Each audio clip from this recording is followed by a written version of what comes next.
everyone. I see we've got several people still chiming in.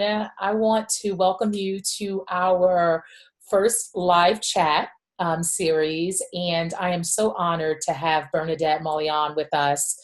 I'll tell you an interesting story while we let a few people come into the live chat. I was scouring through LinkedIn, very random because I don't get to do it often, and I ran across Bernadette's profile. And I was like, oh my God, she's like this hybrid, like this recovering HR person. And it wasn't that she said it, it was her profile said it all. You know, she started out in HR and then it says she owned her own business. And I immediately sent her a message because I had to know who this woman was and who was running this cool business and how she took HR and made business work for her. So Bernadette has been so gracious to allow me to interview her and to really have a great conversation that I hope you all can take from. I think when we were communicating the marketing for the live chat, one of the things I wanted to point out was that I want you to walk away as an attendee understanding that your best life is yet to come. And even if you are in a sweet spot, you've got more life to live, and you can always have a chapter 2, 3, 4. And I hope you're inspired leaving this conversation. So without further ado, I want to introduce Bernadette. She's here. Hi. Hello. Hi. Thanks for having me. I really appreciate it. Absolutely. So Bernadette, one of the things that I absolutely want to start this conversation off by asking is, talk to me about how you got into the human resources field. Accident, on purpose? Yeah.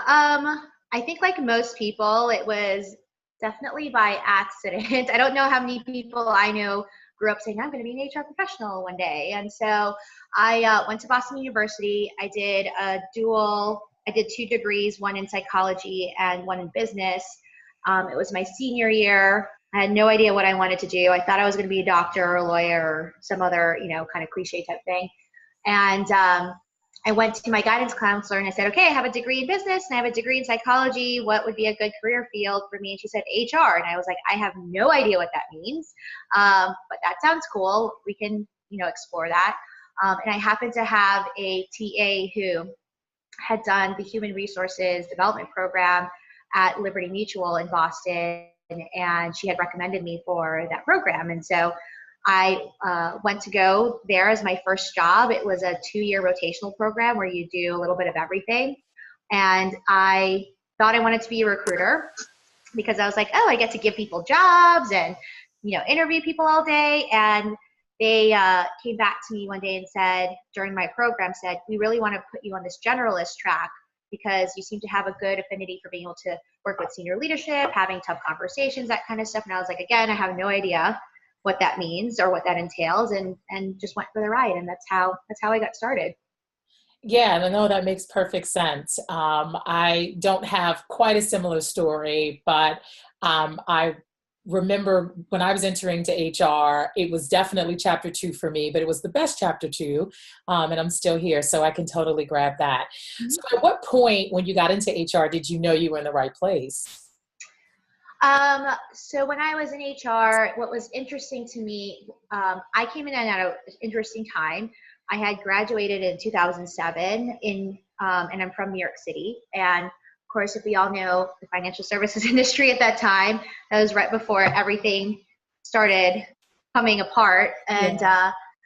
And so I had this really interesting kind of career path that I didn't expect, where I tell people all the time when I was in it, if you've seen the movie Up in the Air with George Clooney and Anna Kendrick, with her like flying around just like laying people off and stuff, that was basically me. I was this like bright-eyed 20-year-old something going into these offices, not for the greatest reasons, unfortunately, to go to these different places and close them down. Essentially, we were closing a lot of offices. We were, trying to like many companies at the time, make, keep our profit margins and all of that stuff. And so what was really interesting to me was that I got to learn a lot about the back end of what happens in business.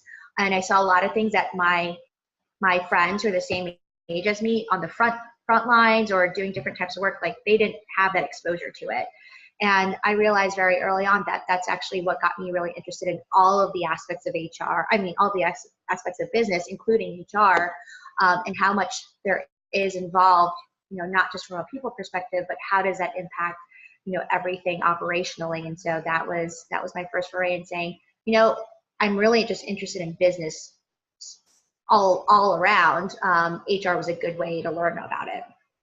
That makes perfect sense. I think I can definitely attest to your sentiments. And so let's talk about the barriers that you faced going into HR and moving up in your career. What did that look like for you? Yeah, I definitely think that, um, you know, being in the particular role that I was in, it was really interesting to be able to, and I'm sure a lot of people in HR can relate to this, to be able to be an influencer without having those direct reporting relationships, right? And so here I was again, I think I was 24 at the time when I was moved to my kind of first real HR generalist role. And I was here advising a manager who's been in the job for 30 years and telling him, this is what you should be doing for your people strategy.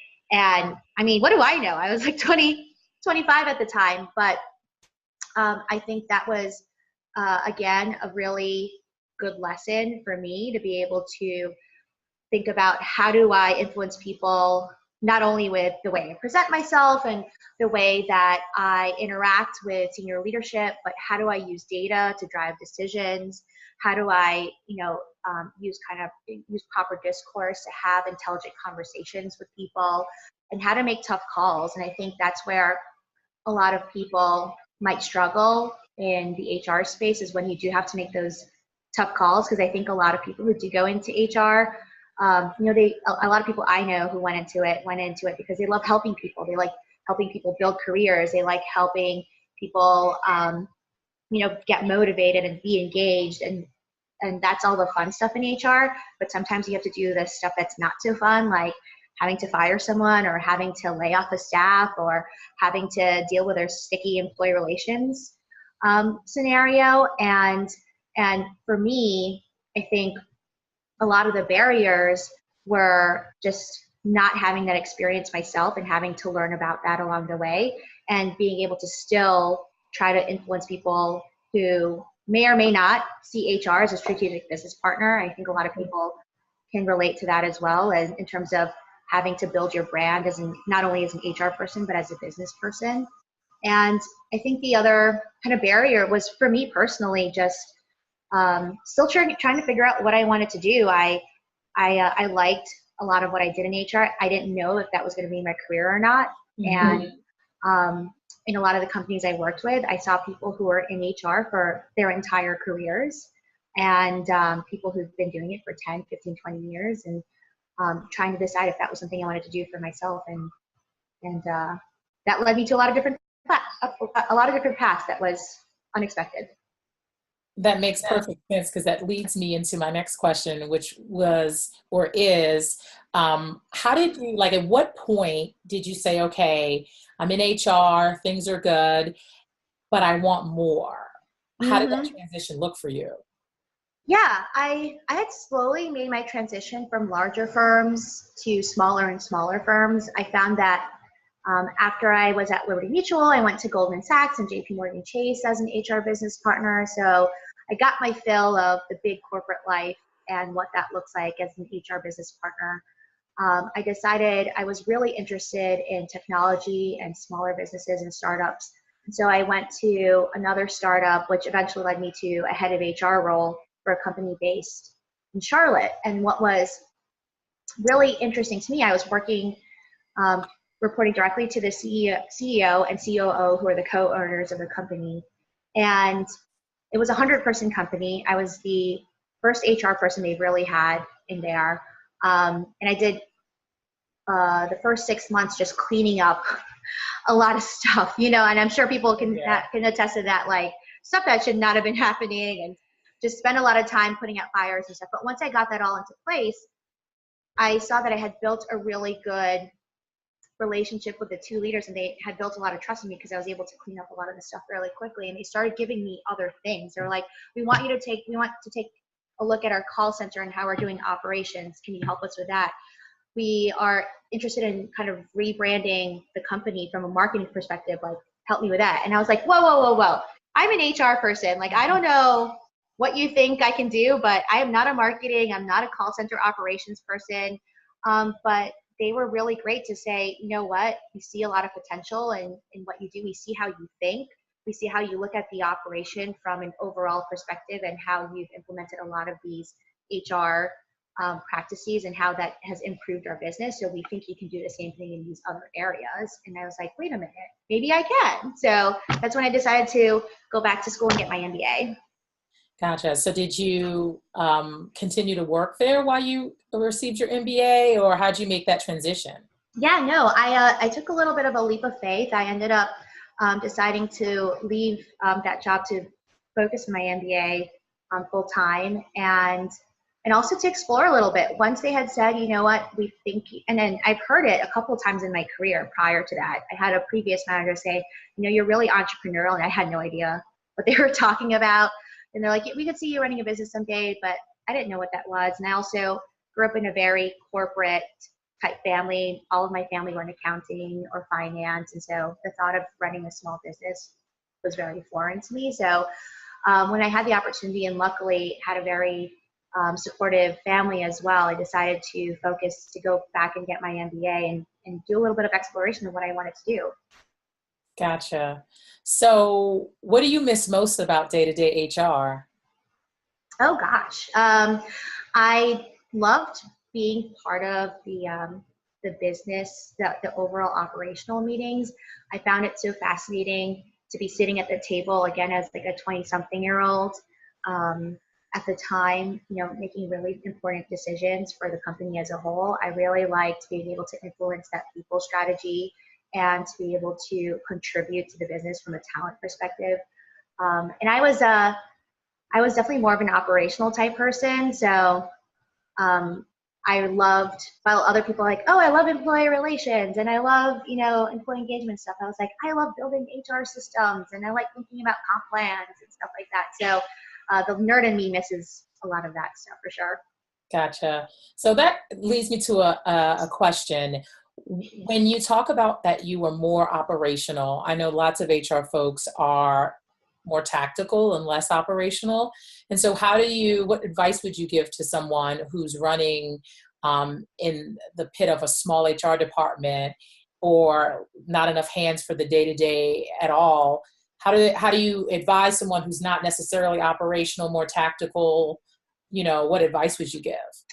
Yeah, I mean, I think that, and this is my philosophy in almost everything in life is, you know, the things that you can do to save you time in the long run are things worth spending some time that you maybe don't want to do up front. And I know in every place that I've been, there was always processes and procedures that could be done more efficiently. So that's one of my biggest obsessions, is just how can I be efficient about anything in life? And so especially in the HR space, where I personally gained a lot of credibility with my non-HR business partners, finance and operations and accounting, was that I was able to free up time for myself, but also free up time for other people. So for example, when I was at this last company as head of HR, I noticed that we were doing everything still on paper, and it was a technology company. And I said to my CEO and COO, I said, okay, we're going out there telling our clients that we're trying to move all of their operations to, you know, a cloud-based solution, and yet I'm having my employees fill out their benefits on a 8-page paper form. This doesn't make any sense. From an operational perspective, for me, I don't want to take time scanning all these forms and whatnot. And then from a branding perspective, how are we going to tout to potential employees and candidates that we are, you know, very technologically advanced, and we're still doing things in a way that was done 20 years ago, right? And so when you can marry all of those things to have other people see, you know what, HR is really a big piece of the business, and we have to make it an efficient and smooth running function, just like anything else. That goes such a long way, not only for your day-to-day to save you time so you can focus on the strategic things. I can't tell you how many times I talk to HR people who are like, I really want to be strategic and I really want to focus on things that are facing the business, but they don't want to spend the time making all of your other operations more efficient. It's hard to do that. Be strategic if you're just still doing a lot of things that that are taking up too much time. And then the other aspect of it is that people will see that you're doing that within your space, and they're going to see you more of a business person, not just an HR person. Right, which is why a lot of organizations are really, it was a title change, but it really was their goal, calling HR generalists, turning them into business partners, right? Mm-hmm. Really figuring out how to help HR be more strategic. I had a client yesterday and I was talking about a problem that wasn't HR, but I was saying use technology to solve the problem. And it was something as simple as using a Google Sheet. It updates real time. So Mm-hmm. if there's data as a manager you want to see, use a Google Sheet, then that way you always know that the information is real time. If it's not done, performance issue, not a big deal. But why would you spend time on old school spreadsheets when you have access to something like a Google Sheet? Mm-hmm. And it's simple things like that where you free up a CEO's or an executive director's time. And he's not thinking like that. I mean, it seemed common sense to me, but I was like, I bet you he doesn't know that he could do this. So I definitely can understand the strategy part. So I want to get into how within this scope that we've talked about, where you grew in your HR career and then you transitioned into your MBA, where does your 70K in debt fall in at this point? That beautiful 70K. So that came from my MBA. I went to Chapel Hill. I joined their executive MBA program, which I could do remotely. And so people ask me, "Oh, you spent 2 years on campus at Chapel Hill?" I'm like, "I wish, because that would make sense why I spent $100,000 on a on an education." But it was the loans that I took out for my MBA program. I had no idea I was spending that much money because I don't know, maybe this is a different experience for other people, or maybe I was just not paying attention, but I got into the program, I'm like, sweet, got in. Oh, they gave me a bunch of money to go to the program. And so, I'll just figure it out when I'm done. And it wasn't until my last quarter, January of last year, that I said to myself, I wonder how much I've spent and how much I owe. And it's okay. I mean, I have 6 months of a grace period, but let's just kind of see what's going on so I can start preparing for this. And I went into my account and I was like, hold on, I took out how much money? And it already accrued this much in interest. Wait, I didn't realize that interest accrued until I thought it accrued after you graduated. No, it accrues as soon as you take it out. And so I was just like, I tell people I physically, I think, felt ill. I was just like, I can't believe I did this. We're going to take care of this really quick, because I am not going to be that person that has student loans for the next 10 years of my life. And I do not want to go have to take jobs or go in a career path that I'm not necessarily in love with because I have this over my head. So that's how the debt got started. So talk to me about your strategy once you looked in the system, realized you were in debt, and you're in your last quarter. How did you get from that moment of feeling ill to the place where you created the strategy? I mean, what did you do different? Were there sacrifices? What strategies did you employ to get that done, especially since you weren't working, right? Yeah. I had started during my MBA program. I got approached by a headhunting company that used to try to headhunt me, and they allowed me to work remotely, and I did that kind of as a supplementary while I was in school. So I had some income coming in, but not enough to to make up for all of that money that I borrowed. So the first thing I did was get really angry, honestly. And why I say that is because I think a lot of people who have been in similar situations either don't have that sense of urgency or don't really feel that passionate about it. They're like, oh, it's normal to have this amount of debt and my other friends have this too. So not a big deal. But for me, it was a really big deal. because I felt very fortunate coming out of undergrad that I didn't have any student loans because I went to school on scholarship. But for my MBA, and then I think especially because I was like, wait, I just went to school for business. Like I just took all these finance classes and I'm an idiot in my own personal finances. Like that is not okay, right? So after I got over, was very, visceral about it, I started reading up anything and everything I could about paying off debt, about student loans, about, what other people have done in the past. And I think that's really important to educate yourself and have the discipline to go and look for that information, because I think a lot of people rely on friends and family and maybe other people on personal finance type of stuff, and not, and unless you come from a very savvy family or group of friends, most people are probably just as naive as we are. So I really want to go look for expert advice on that.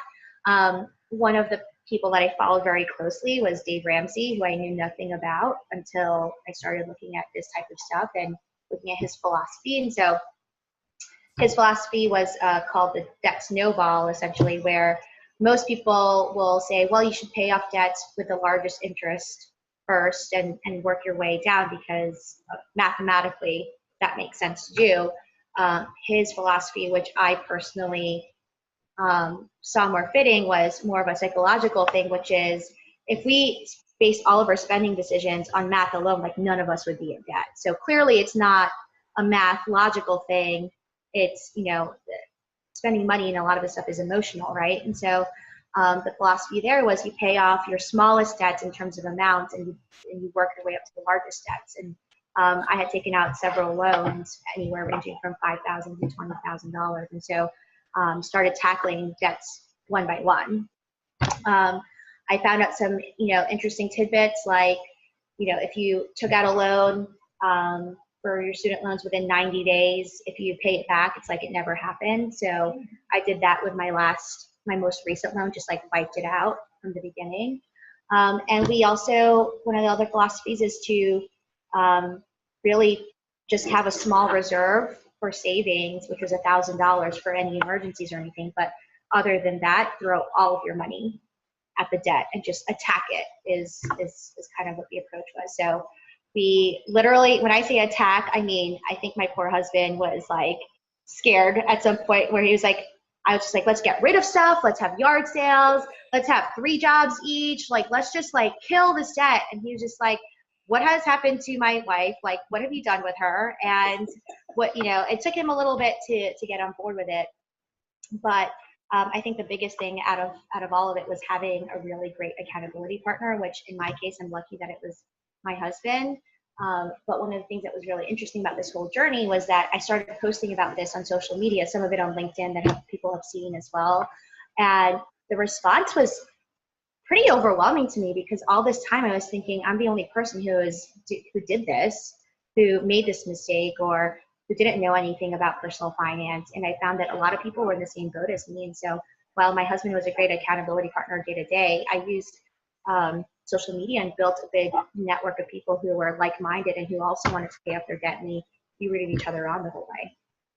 Absolutely. I love Dave Ramsey, by the way.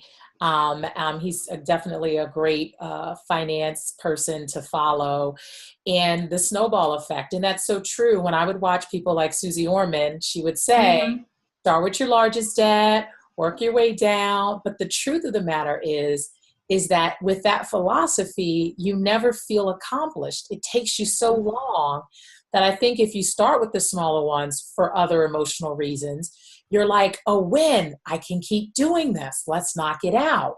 So whether it's the hospital bills or the this or the that, just get those small bills gone. But also too, you mentioned something that is most important for me. I've gone through my own finance journey, just from coming through going to graduate school within the last decade and working at the same time full time, still taking on debt to do it, and then starting a business maybe 2 years after. I've had to definitely buckle down. But one of the things is looking at it, forcing myself to look at it. It is so easy. to not look at it. And also as an HR professional, I feel very hypocritical because I'm relatively self-reflective when I'm continuously promoting to my staff about the importance of saving for retirement, the importance of all of these other things, you know, having these financial conversations as much as it is appropriate for HR to have or to bring in third parties, knowing my house may not have been in order. And you know, and I think too, we need to also pay attention to the fact that sometimes it's a means to the end, right? So you were able to get the MBA you dreamed of, and it took those loans. And so maybe you would have made the same decision had you known, maybe not. But Mm-hmm. I just think looking at it is really helpful. But then Mm-hmm. I want to know from you, Bernadette, you went to UNC Chapel Hill, and that's a really well-known school for sports and education, and there are great programs on the undergraduate and graduate level. Would you do things differently if you knew that the education was going to cost you 70? Not would you have gotten your MBA, but would you have picked another school? Yeah, that's an interesting question because, and I've thought about this a lot, right? I've thought about um, knowing what I know now, would I have done the same thing?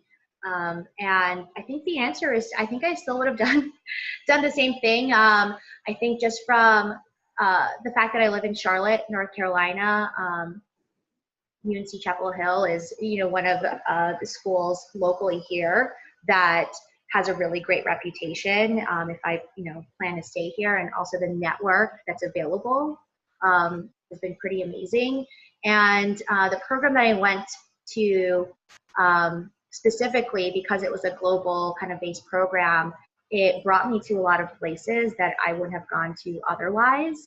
So during the program, I got to go to South Africa and Argentina and China and London. And I don't know that I would have traveled to those places with the specific lens of how to run a business in mind. So that was really a different kind of education that I don't know if I would have gotten elsewhere. And I think that, and I tell people that too, is that while it was, you know, it was a big financial decision, and I don't know that, and it was definitely stressful at the time, I think it happened for a reason, and that that journey that I went through in order to pay off that debt was an education in and of itself that I probably wouldn't be able to put a monetary value on, because what it's led me to now in terms of my current business, the new businesses that I'm working on, and then the relationships I've made along the way telling the story has been, I mean, I would have never expected it. No, that makes perfect sense. I think, you know, you named all of the good reasons why, even in hindsight, you would have picked that program. But I have a lot of people who will ask me, what should I do? I want to progress in HR, or I want to break in, but I need to go back and get my MBA or my master's in HR. And they're like, should I go to this program? Should I go to that program? And I always try to give advice this way. If you're working full time and there aren't advantages to a program like travel, externships, internships built in, if there's not anything tangible that you can say would bring you value as a person, a human being, and a professional, if you're saying you're going to go online to school, well, it depends. You know, are you willing to incur that debt to have a certain brand on your resume? Well, that's a personal decision. But from a financial perspective, I'm always telling folks, go to a reputable school that's accredited, Yeah. that's your degree level, and get your education the least expensive way as possible. You know, and so I know there are a lot of employers that aren't paying for tuition anymore. So what's your take on that if you're not looking at a program with all of the advantages you just named for UNC Chapel Hill? Yeah, no, absolutely. I mean, I had the same philosophy. When I went to undergrad, I picked my school based off of where I got the most money and where I wouldn't incur any debt. I got into school, like I went to BU, which was a good school, but I got into better schools that I didn't go to because I didn't want to have that debt coming out after college. My brother did the same thing. I think that it largely depends on what you plan on doing with that education.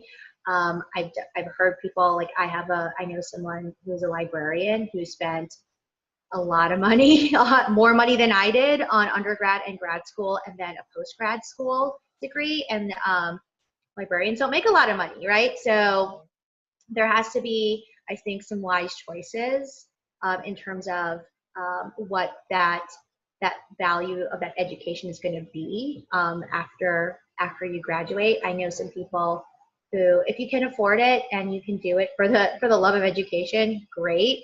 If you're not planning on having the education result in a larger increase in salary, I would definitely say to give it a thought, because it's going to take you that much time to pay it back. Right.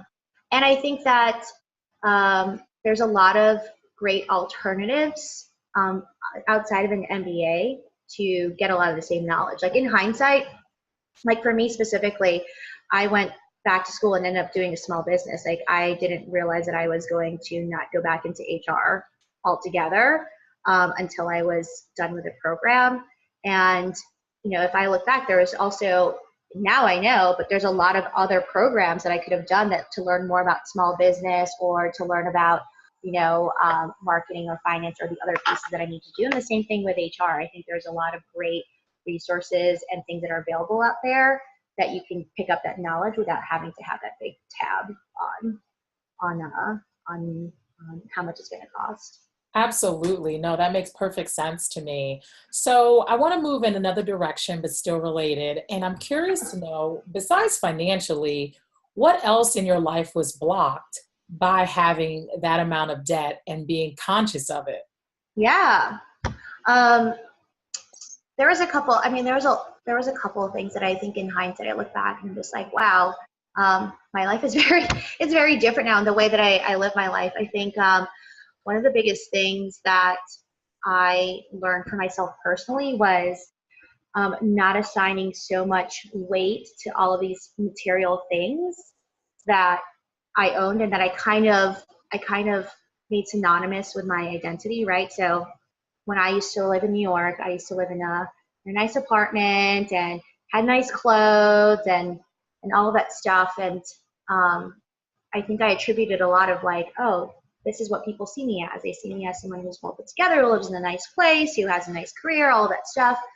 And when I had this debt, I think that was a little bit of an attack on my personal identity. I was like, wait, I'm supposed to be the person that has all this stuff together, and clearly do not, right? And so as I was going through this journey, I started shedding a lot of these things. Like I got rid of my car. We went for, you know, my husband and I share a car now. I stopped going shopping. I didn't eat at nice restaurants anymore. Like there was a lot of things that I think I attributed with my lifestyle that I thought people cared about or attributed to who I was as a person. And then the funny thing was that once I got rid of all of that stuff, and then I started really being focused on who I am as a person, being a good friend, being a good wife, being a good sister, and having those be kind of the cornerstones of where I got my joy and where I got my identity.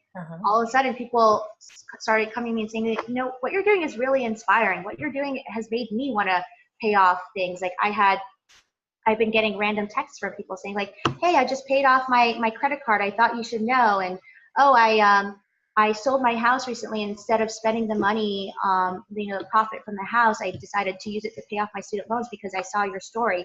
And also I realized I'm like, all that stuff, like nobody came to me before and said, oh, you inspire me because you dress really nice and you live in a nice apartment. Like no one ever said that to me before. Right. And now people are saying very nice things to me and saying that they've done things a little bit differently because they've seen how I've done that. And so I think that that piece of identity that I think I was struggling with, you know, before suddenly became a lot clearer through this journey, which is really interesting. I think also just realizing how much I actually really need, materially to be happy. I think a lot of people, and I just got an email today actually from somebody who said, hey, I make $140,000 a year, but I'm crazy in debt. And I have a family that I want to take care of and support, but I don't even know where to start. And I have a car and a house to pay and 2 dogs. And it's all overwhelming. and I was reading this email. I'm like, oh my God, I'm feeling stressed out just like reading this email. But the debt thing forced me to really pare down what was important, and what I could live with and what I could live without. And then once I took all that stuff away and having to be stressed about maintaining that sort of lifestyle, I realized, you know what, even though I'm not making what I used to make in HR right now because I'm building my business, I actually have everything that I want and everything that I need, to be happy. And so when I was in HR, I was like, well, I have to keep making more money. I have to get that promotion because I need to get that bigger house and I need to get those nicer clothes and all of those things. And that's not an issue anymore. I pretty much wear the same black shirt like every day. And yet again, I'm at this point where I notice nobody notices that stuff anymore, but they do notice that I did quit my day job and I am able to do something that I like to do. And I am, being part of webinars like this, that those are the things that people are noticing now, and they don't notice the stuff that I gave up. I think that is so inspiring. I mean, as I'm sitting here thinking about the journey we all go through, I can so relate, and I'm sure a lot of people on the call can relate to being in a place where you're struggling with what your identity really looks like. And I remember feeling like I was what I did. I remember my first career was real estate, and property management and all this stuff. And I would be and this is before this is during the housing boom. So I was everyone's little smart go-to for what to do. And I had done some things in mortgage. And so I really identified with that and what that career choice was giving me. And then when I decided to do something else, which was go bartend, no kidding, I left my job and I was like, I don't know what I'm doing. So I went to Charlotte, where I used to live. I went to Charlotte bartending school, got my bartending license, and then I hightailed it back to DC to bartend. And that's what I did when I went back to grad school. And I was like, oh my God, I felt very less than. Because I was making great money and I had a career and I was a go-to. And now the only thing you could come to me for was how to make a really good drink. That sounds awesome to me. I know. But of course, I used being a bartender to motivate me through and to get me through graduate school at Catholic University here in DC. But I definitely understand. I was my possessions. It mattered what I looked like. I remember the stress I would feel when someone invited me somewhere and I was like, I don't have anything to wear. Got to go buy something. And you're adding to the debt and the trauma and the drama, and it's just not real. No, that's awesome.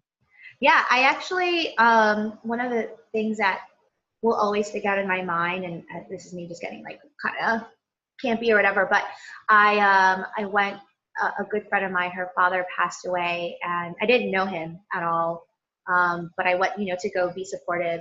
And I remember, people coming up and talking about him and saying what a great uncle he was, what a great father he was, how he always took care of his family, how he had a really, distinct laugh, like all of these things. And then I remember going home the next day and I would turn to my husband and I was like, you know what?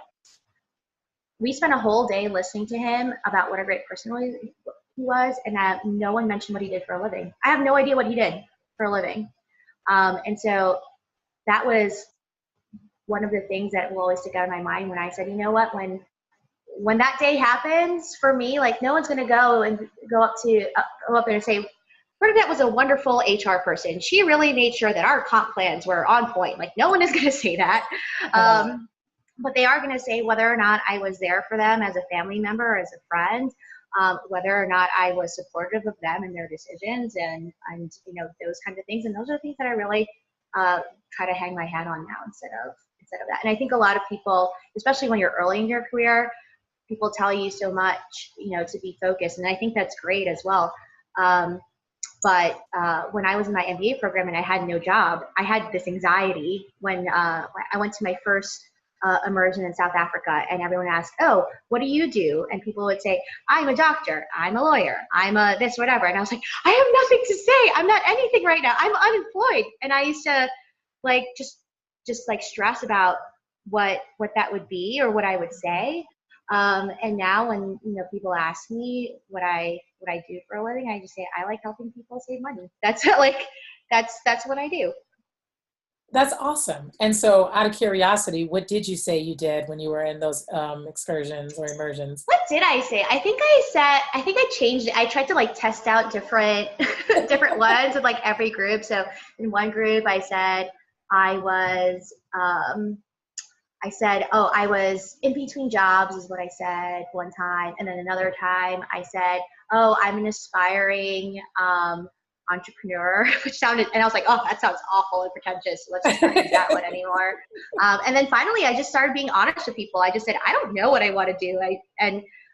Funny enough, two of the people that I became really close with in my MBA program were two people that I said, I don't know what I'm doing, honestly. Like, I have no clue. And they're like, oh my God, me too. But everyone else seems to know what they're doing. And then we bonded over that.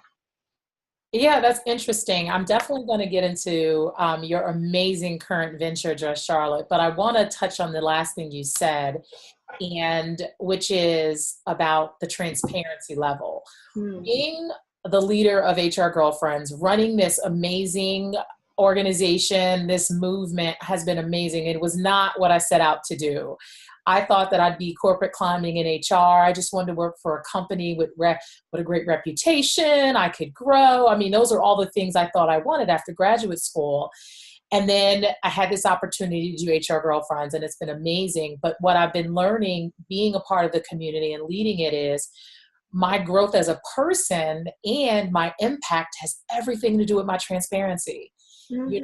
It has made me a much better person to be in a spotlight where when I'm asked a question, it's because someone truly is being vulnerable and they want a real answer.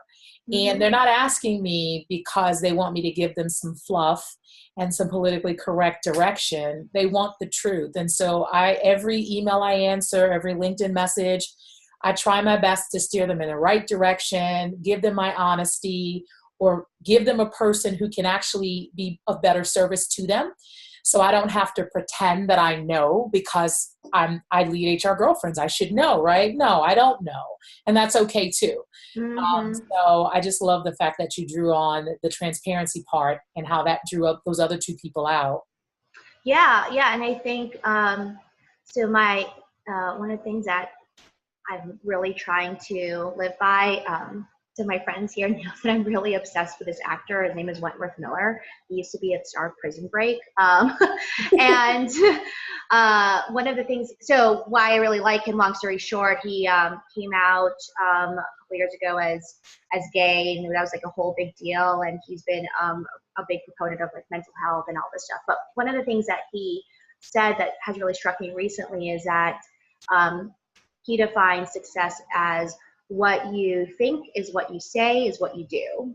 And that's really when you realize that you're living a pretty successful life, is that you can actually be the person that you are in your mind and say what you think and actually follow the actions that you say that you're going to do. And for a long time for me in HR, I think what I struggled with, to be honest, right, is that there was a lot of times where I couldn't be transparent with people, right? Like I couldn't, I remember one time when I was about to, we were going to have a riff in the office, and there was going to be a couple people that were going to be let go the next day. And one of the people who was going to be let go came to me and said, hey, I just really want to run this thing by you. My family's really struggling with making ends meet, so I'm planning to take on a second job.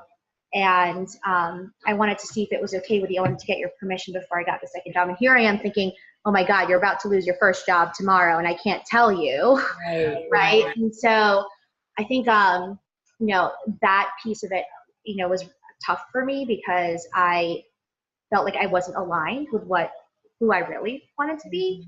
And so I think that transparency piece has been such a big difference in my life over the last couple of years, because that's really what I want to do. I want to be able to be who I am and say how I feel. And I think that's been one of the great advantages of doing what I do and working for myself is that, this business and what I do is representation of who I am. And if people like it, great. If people don't, that's okay too. It's not for everybody.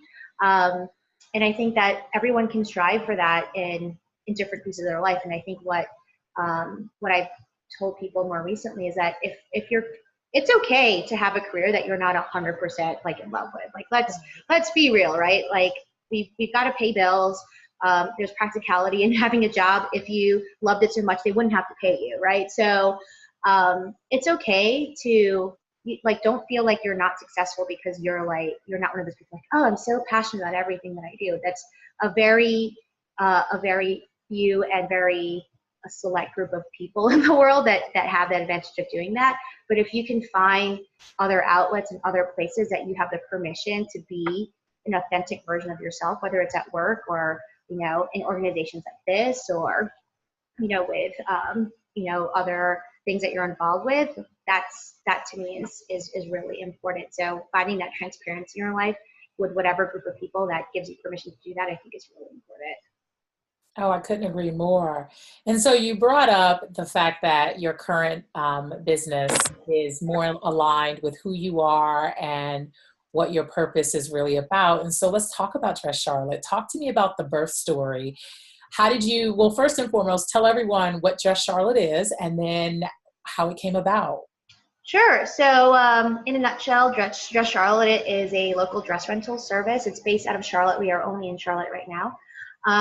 But basically women can rent out dresses for special occasions, and it starts at $39, includes the dry cleaning and personal styling as well. And a lot of people will know Rent the Runway, so that's kind of the major player. So I tell people we're the local Rent the Runway, except we are at a more affordable price point and you can try the clothes on before you actually rent them. Awesome. That's a great concept. And so how did it start? Did you always know you wanted to own a dress rental company? No, absolutely not. Although I told my husband the other day, I was like, when I was a kid, I used to get in trouble because I used to try to sell my toys to my friends and also barter for their toys and stuff. And so I used to set up a little shop. So I must have always liked retail, I guess, at some point.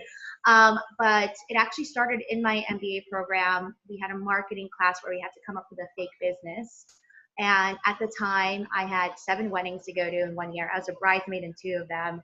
And you ladies know if you've gone to weddings, there's not just the wedding, there's the engagement party and the bridal shower and the bachelorette and the rehearsal dinner. And I was like, I'm in school. I took out all these loans. I cannot be spending all this money on dresses that I'm only going to wear once, thanks to Facebook and Instagram. And how can I still look presentable and wear a different thing every time without having to spend a ton of money? And so that's how Dress got started, was that marketing project. My professor for that class was like, are you going to actually do this? And I was like, no, this is just a fake. You told me come up with a fake business. This is what I did. And he was like, well, I have 2 daughters and I just spent this much money in their prom dresses. And this is an excellent idea. And I think you should actually consider doing it.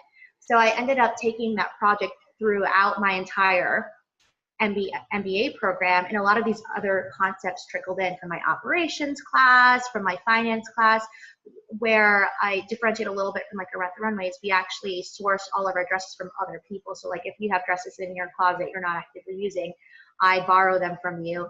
I rent them out while you're not using them. You get commission every time they run out, and you can have them back whenever you want to. And that was actually a concept I pulled from my finance class, because I was thinking about, okay, what are depreciating assets, and how can I turn clothing from a depreciating asset into an actual revenue generating asset, right? So took all of those ideas, and then in April, when I graduated last year, I actually launched the business to test it out in the Charlotte market as my side hustle. I still went back and got and I'm still working my day job at the time. And lucky for me that people have been very responsive to the concept of it, and we're still growing it. We're still probably a long way from world domination, but it's definitely been a fun journey, and we've been growing a lot since then. That's awesome. And so At any given time, how many dresses do you have in stock? Yeah, we've since we started, we've cycled through about 1,600. Actually, I just looked at my inventory at 1,600 dresses, and we have probably about 1,000 of them in rotation right now. Wow. And we have 200 women who have lent dresses into our system so far, and we have about 1,800 people on our distribution who are part of our community. And we just hired in my first 2 stylists who will, now I don't have to be the person that watches you pick out the dresses. I have other people who can help me do that so I can focus on the operations. Absolutely. So, as it relates to Dress Charlotte and your awesome entrepreneurial adventure, how do you leverage what you learned in HR to maximize your business process now? Yeah. So now that I'm doing this, right, I've had a lot of people say like, and even friends from, I think I told you I went to a wedding this past weekend, and it was people that I've known for a really long time. They're like, we've always known that you're going to do something. We just didn't know what or whatever. And I'm like, I don't know how everyone else knew this, and I didn't know this. And so I was thinking to myself, should I be kicking myself that I waited this long? I was in HR for 10 years before I decided to do my own business, right? It's like, oh, I could have started 10 years ago, and now I would be a zillionaire. That's not, obviously that's not true. But one of the things that I talk to a lot about other small business owners, and now a lot of my network are small business owners, I always ask them, like, what is the hardest thing about doing your own business? And they, honestly, the first answer that everyone has told me is hiring people. And I was like, well, hold on. I actually know how to do that. And I know how to do it legally and correctly.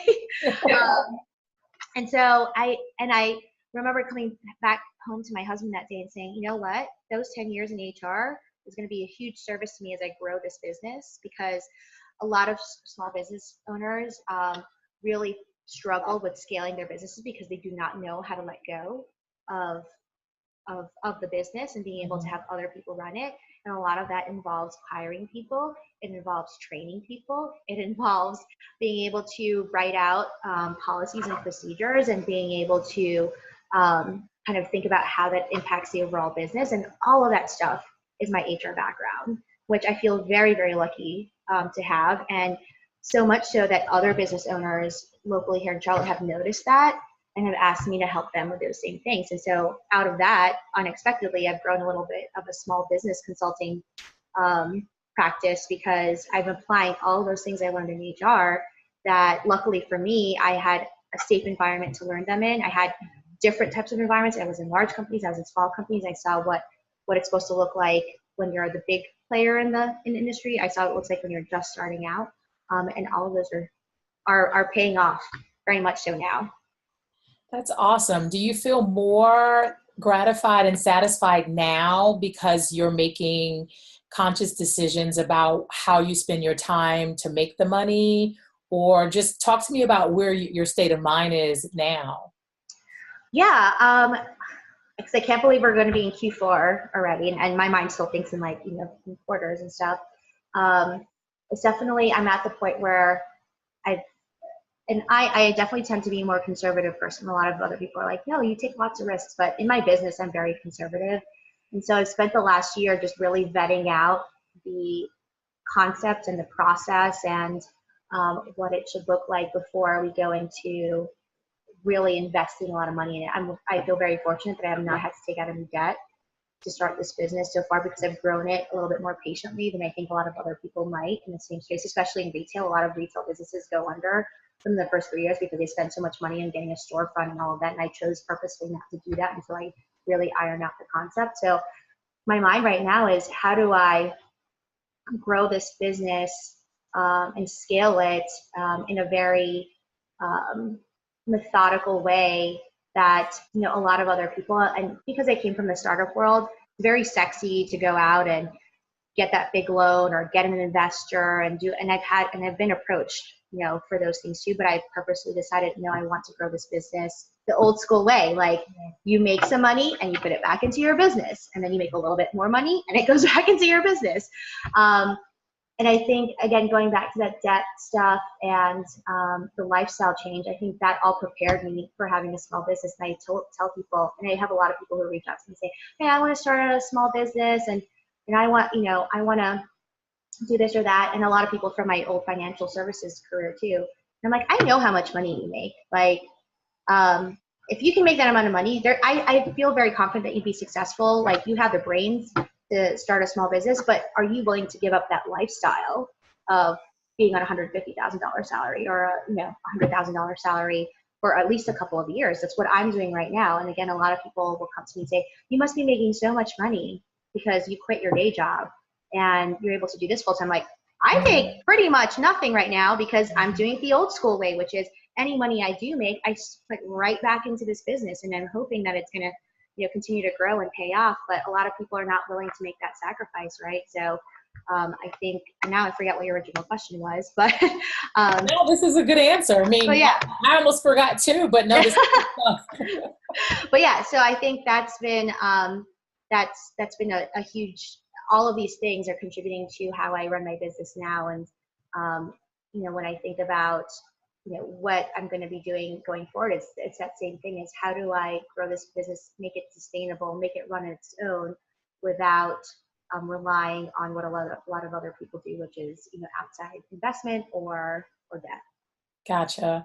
So what advice would you give as we wind down to anyone who's on and listening about starting their own business or pursuing their own passions outside of the day-to-day? Because you talked about us not all having a romantic and love relationship with our jobs.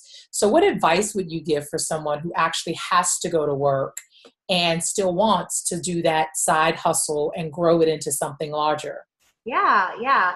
I'm a huge believer in side hustles for sure. I think a lot of people have the excuse of they don't have enough time to do something outside of their day job, which our accountant a couple of years ago was like, how many jobs do you and your husband have? And we're like, 6 between us currently. Like, there's if you choose to make the time for it, you'll find a way to do it and what's important to you. I would say absolutely take some time to explore what things you enjoy doing. For me, I didn't realize that some of the things that I enjoyed in my personal life, like I enjoyed bargain shopping, and I love watching extreme couponing and stuff like that. Like, that all kind of makes sense, what I do now in terms of helping women find an alternative to retail shopping. So find the things that you really like to do in your personal life and see if there are ways that can actually be a revenue generating hobby, right? So, for me, it started out with, I used to do a lot of bargain shopping. I used to do a lot of thrifting. I used to have a blog where I used to show all the outfits I had with just like under a certain amount of money. And again, now in hindsight, as I'm saying this out loud, this totally makes sense why I do what I do. But that's all the stuff I used to do for fun. I just enjoyed it. And it turned into something that is an actual, potential career for me long term.